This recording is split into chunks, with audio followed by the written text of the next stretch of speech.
ఆకాశమందు సింహాసనాసీనుడైన దేవాది దేవునికి నా హృదయపూర్వక వందనములు, స్తుతులు, స్తోత్రములు సమర్పించుకుంటున్నాను. అందరికీ శుభోదయం. ఈ దినాన మహోన్నతుడైన దేవాది దేవుడు నీ కొరకు సిద్ధపరిచిన వాక్కు. యెహోవాయందు భయభక్తులు గలవారి చుట్టూ ఆయన దూత కావలియుండి వారిని రక్షించును. దేవుని నామమునకు మహిమ కలుగును గాక. ఈ మాటలు కీర్తనల గ్రంథము 34వ అధ్యాయము 7వ వచనములో వ్రాయబడి ఉన్నవండి. ప్రియమైన నేస్తమా, నీ దేవాది దేవుడి దినాన నీ కొరకు తన వాక్కును ప్రకటన చేస్తూ ఉన్నారు. ఆయన యందలి నీవు భయముతోనూ భక్తితోనూ జీవించగలిగినట్లయితే నీకొచ్చే ఫలితం ఏమిటి అనగా, ఆయన తన దూతలను నీకు కాపుదలగా ఉంచి అనుక్షణము కూడా నిన్ను రక్షించుట దేవుని బాధ్యతే ఉన్నది. కనుక నీవు దేవుని యందలి భయభక్తులతో జీవించుటకు మాత్రమే ప్రయత్నము చేయవలెను. నీవెప్పుడైతే ఆయన యందలి భయభక్తులతో బ్రతుకుతావో, జీవిస్తావో, నీ మార్గములన్నిటిలో నిన్ను కాపాడుటకు ఆయన నిన్ను గూర్చి తన దూతలకు ఆజ్ఞాపించును.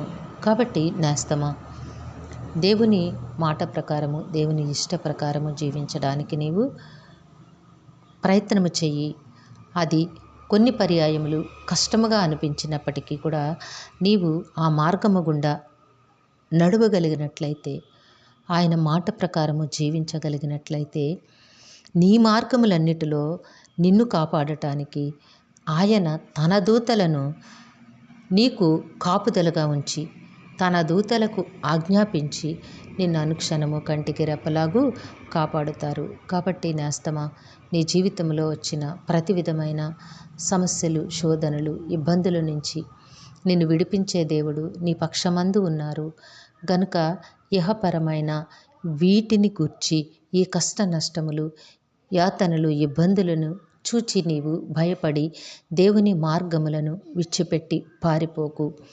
దేవుని మార్గముల యందు నీవు నిలిచి జీవించగలిగినట్లయితే నీ జీవితంలో దేవుడు చేసే ఆ మహోపకారములు ఎంతో ఉన్నతముగా ఉండనయ్యున్నవి. ఇప్పటి వరకు నీవు అనుభవిస్తూనే ఉన్నావు. ఇక ముందు కూడా దేవుని కార్యములను నీవెంతో ఉన్నతముగా అనుభవిస్తావు. దేవుడి సిద్ధపరిచిన మేలులను, ఆశీర్వాదములను నీవు తప్పక పొందుకుంటావు. దేవుని యందలి భయముతోనూ భక్తితోనూ జీవించుటకు నీవు ఇష్టపూర్వకముగా కోరుకొని ప్రార్థించు. ఆ మార్గమును వెంబడించి నీవు జీవించు. దేవుడు నిన్ను దీవించి ఆశీర్వదించునుగాక.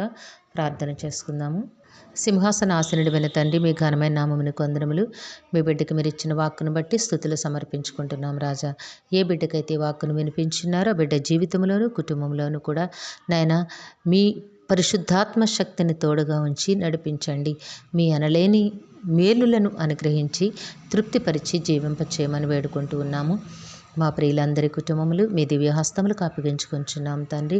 అందరికీ నీ కావాల్సిన ఆయురారోగ్యము, పరిపూర్ణమైన రక్షణ, దీర్ఘాయుష్యు, నెమ్మదిని ప్రసాదించండి తండ్రి. మీ శాంతి సమాధానంతో జీవింపచేయండి. మేలులతో హృదయాలు తృప్తిపరచమని వేడుకుంటూ ఉన్నాము. కుటుంబములలో బిడ్డలని జ్ఞాపకం చేసుకోండి నాయన. బిడ్డలకు మంచి విద్యను, భవిష్యత్తును ప్రసాదించండి తండ్రి. నాయన యవన కాలంలో ఉన్న బిడ్డలకి నాయన సకాలంలో చక్కని ఉద్యోగములు, వివాహములు, గర్భఫలములు ప్రసాదించమని ప్రాధేయపడుచు ఉన్నాము.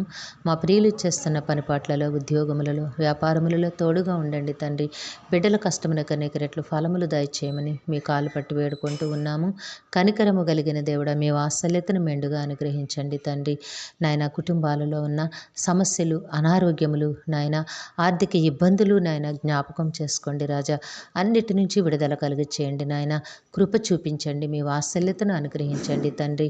నాయన సహాయము చేసి మీ నామ మహిమ కొరకు జీవింపచేయమని ఈ ప్రార్థన యేసయ్య నామములో అడిగి వేడుకొనిచు ఉన్నాము తండ్రి.